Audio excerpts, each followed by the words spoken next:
Allah anasema katika suratu Al-Kahfi, mali ni pambo. Almalu walbanuna zinatul hayati dunya, mali na watoto ni mapambo ya dunia.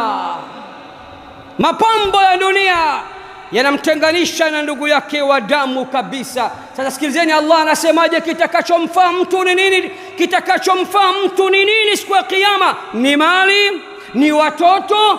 Akamalizia katika aya hii suratul Kahfi akasema, walbaqiyatu salihatu inda rabbika walbaqiyatu salihatu khayrun inda rabbika thawaban wa khayrun amala, na mema thawabu zitakazobakia ni bora zaidi mbele ya Mola wako mlezi, na ndiyo matumaini yaliyo mazuri.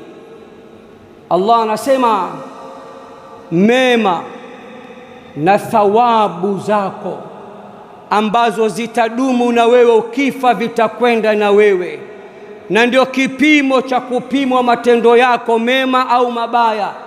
Hayo ndiyo yaliyo bora zaidi na ndiyo matumaini mazuri zaidi kuliko hii mali ambayo inakutoeni nyinyi roho, mko tayari kuuana kwa ajili ya mali.